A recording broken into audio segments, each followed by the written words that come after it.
itu jantan, ini betina. Secara visual kelihatan kepalanya kan lebih bulat. Kalau betina dia lebih lancip, bentuk segitiga. Kalau sementara ini kami masih menjual offline karena dengan kapasitas kami kan juga belum besar. Jadi kalau untuk masalah pasar saya pikir dijual diskus itu tidak sulit. Yang penting ada ikannya berkualitas, dari performanya, penampilannya bagus, semua pasti mau. Kalau kita offline, online, kita belum khawatirnya nggak bisa memenuhi pasar. Jadi kita takutnya itu. Jadi sementara yang jual ya lingkup lokal aja sudah habis.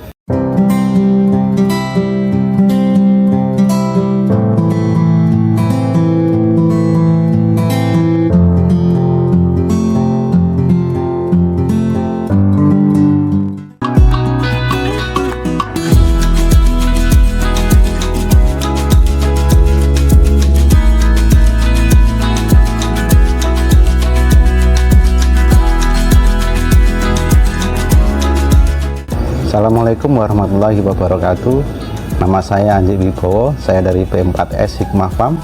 Kami bergerak di bidang pertanian dan perikanan. Kalau di pertanian kami ada kegiatan hidroponik, ada pembangunan greenhouse, ada instalasi hidroponik, ada smart farming. Kemudian untuk di bidang perikanan kita ada komoditas ikan hias, khususnya ikan diskus. Alamat kami ada di Desa Tertek, Kecamatan Pare, Kabupaten Kediri. Jadi awalnya kami ini kan di pusat pelatihan ya. Jadi konsep yang kami kembangkan dulunya kita pertimbangan apa sih yang bisa kita kerjakan dengan konsep urban farming. Karena kondisi sekarang ini kan anak-anak untuk bertani atau berbudidaya ikan kan sudah mulai jarang.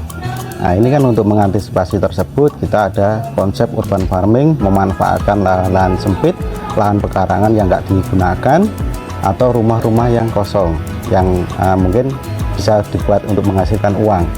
Makanya dari sana untuk di konsep pertanian kita ada hidroponik, kemudian di perikanan kita mencoba melakukan budidaya. Ketika kita berpikir budidaya tidak harus menggunakan lahan yang luas, kita bisa manfaatkan lahan yang sempit dengan akuarium, khususnya di ikan hias. Maka dari sana berangkat kita memilih ikan hias, sudah berbagai varian yang kita kembangkan, kita budidayakan, tetapi pada akhirnya kita cenderung memilih di ikan diskus karena ikan ini relatif harganya stabil kan dibandingkan dengan ikan lain.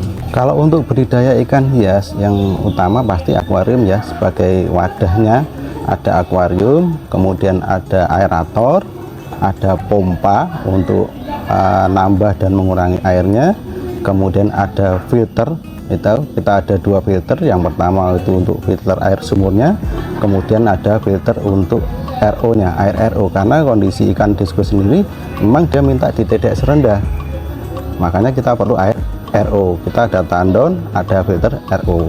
Secara umum mungkin kalau di budidaya ikan kurang lebih sama saja ya. Jadi dimulai dari proses persiapan induk, pemilihan induk. Kalau khusus di ikan diskus kita menyarankan untuk membuat induk itu dari kecil ya. Jadi kita seleksi sendiri dari awal, karena dari beberapa masukan teman-teman yang sudah ada itu kalau kita beli induk rata-rata mungkin mijahnya ya mau gitu, tapi berikutnya kurang bagus hasilnya.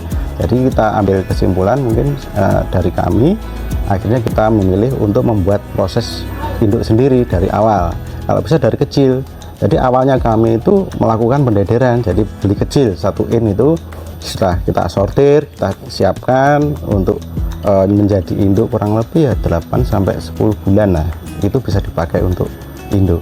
Kalau awal mulanya induk kita ngambil dari teman ya, ada teman Mojokerto. Jadi kenapa kita ngambil dari lokal aja? Jadi kalau berdasarkan kalau ikan rata-rata ya mohon maaf kalau dari luar kota, di luar sini ya, jadi performa bodinya itu kurang bagus. Makanya kita cari yang induk mungkin performa bodinya itu agak bagus, khususnya di ikan diskus kan mintanya agak bulat ya, kita cari yang agak bulat gitu. Kenapa kita ngambil dari lokal? Jadi dasarnya ke sana. Kalau awal mula kita misalkan membuat induk ya ngambil dari salah satunya dari lokal, adaptasinya lebih mudah. Jadi kalau untuk perawatan induk sendiri ya diawali setelah kita persiapan induk yang bagus, kita pilih jantan betina, kemudian perawatan pakannya tidak berlebihan, kontrol kualitas airnya bagaimana. Kalau untuk mijah dia minta di TDS berapa, kalau setelah itu perawatan larva dia tidak minta di TDS berapa, juga harus diperhatikan juga gitu loh.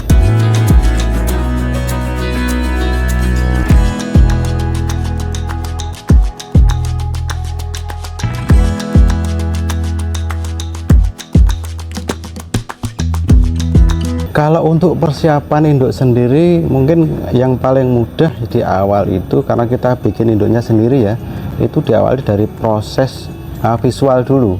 Jadi kalau kecil itu belum begitu kelihatan ya. Jadi memang kalau kami sarankan itu di size ukuran 3 in aja. Jadi 3 in itu ciri-ciri kalau secara visual untuk di jantan itu bentuk kepalanya dia lebih bulat. Jadi kalau istilahnya orang agak nonong, ada nonongnya itu kalau di kandungan, jadi agak bulat. Kemudian siripnya itu, sirip dorsal bagian atas itu ada kayak kuncirnya, itu jantan. Sedangkan dari betina dia kepalanya bentuknya cenderung agak lancip dibandingkan dengan yang jantan. Dari sisi warna terkadang jantan tidak selalu lebih cerah, kadang betina juga lebih cerah dibandingkan yang jantan. Itu di awal seperti itu. Mungkin ciri-ciri fisik secara visual seperti itu. Nanti kalau pada saat kita mau mijahkan lebih detail, baru kita lihat lagi dari genitalnya. Kalau selama ini yang kami lakukan, kita ngitungnya dari umur. Jadi usia 8 atau idealnya 10 bulan ya. 10 bulan dari dia lepas larva, itu lepas dari induk, kita bisa pakai untuk calon induk. Yang bagus di usia mungkin 10 bulanan, itu baru bisa kita gunakan. Kalau untuk jumlah telurnya itu tergantung dari ukuran induk. Jadi induk itu bisa kita pakai, saran kami kalau yang sudah itu kita di size 4 in lebih bagus, 3,5 sampai 4 in. 4 in itu baru bisa kita pijahkan. Rata-rata kalau dari telur satu induk itu mungkin kalau jang jadi larva kisaran sekitar 150 itu bisa, 150-180 masih bisa. Dari telurnya kurang lebih kalau SR-nya dari hatching rate-nya itu mungkin ya sekitar 80-an%, 70-an% lah yang jadi dari telur itu. Nanti dari telur larva ini agak bagus, jadi SR-nya lebih bagus daripada yang induk yang besar. Kalau menurut kami rata-rata yang bagus induk di size 4 in itu rata-rata bisa mengeluarkan larva sekitar 150-180-an lah, umumnya segitu standar. Kalau proses pemijahan sendiri, setelah kita ambil induk jantan betina ya kan, kita taruh wadah tertentu, satu wadah itu satu pasang, kita kasih konikel, nanti mereka akan beradaptasi dulu. Nah, setelah proses adaptasi ini, kita yang penting adalah kontrol kualitas airnya. Jadi pakan juga tidak terlalu banyak, karena dia masih di proses adaptasi awal. Nanti kurang lebih dia sudah 3 minggu, kalau sudah adaptasi baru akan kelihatan tanda-tanda dia akan telur. Untuk kualitas jantan sendiri kita bisa tahu setelah dia berpasangan mijah. Jadi khusus untuk yang induk diskus sendiri, dari pengalaman kami, kita nggak bisa melihat untuk ciri fisiknya seperti ini, induk yang jantan yang bagus seperti ini.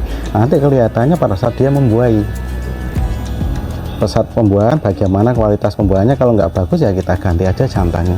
Untuk tahapan sortir itu kita mulai dari setelah lepas induk ya, larva kita pisahkan dengan induknya, itu kurang lebih 3 mingguan itu kita lakukan sortir awal. Jadi untuk penyeragaman ukuran kita mungkin dari 3 minggu kurang lebih ya kan itu sekitar 1 cm, 1 cm. Nanti kita sortir awal, kemudian di sekitar 4 cm nanti kita juga lakukan sortir lagi. Jadi kemudian yang tahapan yang ketiga, nanti kita bisa sortir lagi di ukuran mungkin 2,5 in. Itu untuk tahapan kita jual ya. Jadi kalau untuk tahapan grading untuk ke induk lagi, nanti dari 2,5 sampai ke 3 in nanti kita pisahkan lagi. 3 in ini baru nanti kita bisa pisahkan jantan dan betinanya. dari ukuran 3 in tadi, karena secara visual dia sudah kelihatan. Kalau untuk memilih induk tadi ya, kalau gradingnya setelah diketahui jantan betina, nanti kita bagus tidaknya kualitas nanti ya kelihatan pada saat dipijakan. Kalau begitu dia nggak bagus, yang jantan tinggal ganti aja. Yang jelas kalau pertama kali mijakan, karena saya otodidak ya, jadi ya pasti gagal karena ilmunya saya nggak dapat gitu. Setelah pengamatan apa yang terjadi, oh induk ini kenapa kok dimakan telurnya gitu, kita berusaha misalkan kita kasih bronjong. Kalau dari pengalaman kami malah kita biarkan dulu aja gitu loh. Nanti berikutnya supaya apa, ketika nanti kita biasakan pakai geronjong, induk itu akan terbiasa terus kanibal, dia makan telur lagi. Tapi kalau sudah dia mijah, dia makan telurnya, sudah biarkan, nanti insya Allah periode berikutnya dia sudah nggak makan telur lagi. Jadi biarkan di awal, mungkin di habitat alamnya mungkin seperti itu ya. Jadi setelah kami dari berbagai pengalaman, kita coba pakai ini, pakai geronjong atau dipisahkan sendiri-sendiri, kemudian kita biarkan secara alaminya, yang bagus itu malah dibiarkan aja. Yang penting dijaga kualitas airnya tidak goncang gitu aja. Kalau untuk perawatan ikan diskus, yang penting adalah di kualitas air ya. Jadi menjaga kualitas air ini kaitannya dengan pakan. Yang penting pakannya tidak berlebih gitu. Pakan tidak berlebih, akhirnya airnya juga tidak tercemar ya. Kontrolnya yang paling penting di sana. Ikan diskus ini karena dia sangat sensitif sekali dengan perubahan kualitas air, apalagi dengan perubahan pH ya. Jadi kalau untuk perawatan hariannya, saya pikir kalau pakan itu ya mungkin relatif ya, ada yang pakai pelet bisa, ada yang pakai cacing beku bisa, atau yang lebih bagus lagi kalau mau kita sarankan pakai burger. Namanya burger itu istilahnya pakan yang dibuat dari jantung sapi, nanti ada pewarnaan di sana, nanti warnanya bisa lebih bagus. Kita sarankan lebih baik pakai burger dengan takaran yang tidak berlebih, itu lebih bagus. Kalau untuk harian ya cukup cacing beku bisa lah.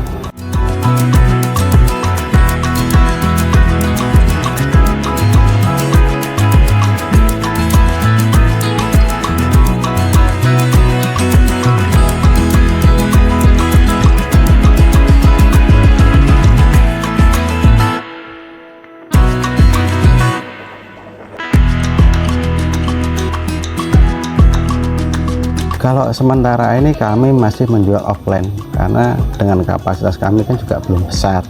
Jadi kalau untuk masalah pasar, saya pikir dijual diskus itu tidak sulit. Yang penting ada ikannya berkualitas, dari performanya, penampilannya bagus, semua pasti mau.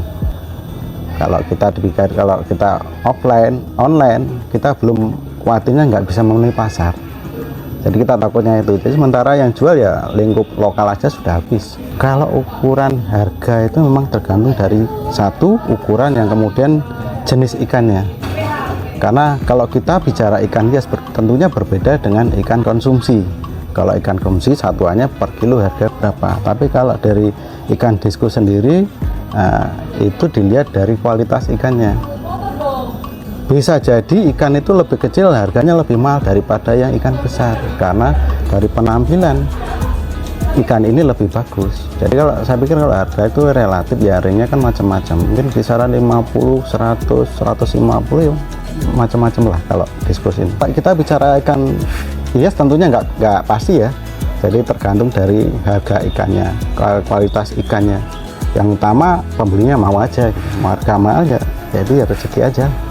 Yang paling sering menyerang itu untuk diskus itu ikan ini paling mudah kena rawan di berak putih. Jadi kalau berak putih seperti bentuknya seperti kayak cacing panjang tapi warnanya putih, ini menyerang di internal ya. Kalau untuk yang penyakit yang lain jarang sih, yang penting selama kualitas airnya tetap terjaga aja, kalau ikan ini sih relatif aman lah. Jadi untuk pengobatannya sebenarnya sederhana aja kalau untuk ikan diskus. Yang penting kita puasakan dulu, pakan kita kurangi. Ketika pengobatan kita puasakan, obatnya mungkin cari yang obat murah aja lah. Yang paling banyak di toko mungkin yang lebih murah ya obatnya untuk orang diare itu. Kita gunakan biasanya pakai metronidazole itu aja. Satu strip itu harganya paling sekitar 2.500 lah. Itu isi 10 dipakai per 25 liter, kita kasih satu aja, itu sudah cukup. Mungkin 3 hari sampai 5 hari insya Allah udah ada perbaikan lah. Yang penting kalau saya rasa semua usaha ya kuncinya harus sabar, tekun ya. Jadi pengamatan khususnya kalau di ikan hias ya rajin aja, rajin mengamati bagaimana kondisi, mintanya seperti apa ikannya. Ya, mungkin kalau saya rasa itu aja lah. Yang penting sabar, tekun, istiqomah menjalankan usaha ini ya insya Allah ada hasil. Bagi yang mau belajar silahkan aja datang di tempat kami di P4S Hikmah Farm yang beralamat di Desa Tertek, Kecamatan Pare, Kabupaten Kediri. Nanti masalah nomor kontaknya bisa nanti kami share.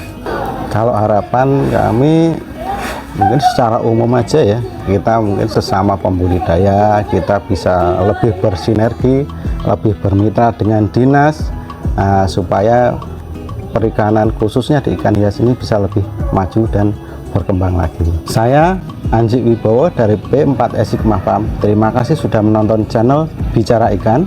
Inilah inspirasi usaha perikanan versi saya. Sekian, terima kasih. Wassalamualaikum warahmatullahi wabarakatuh.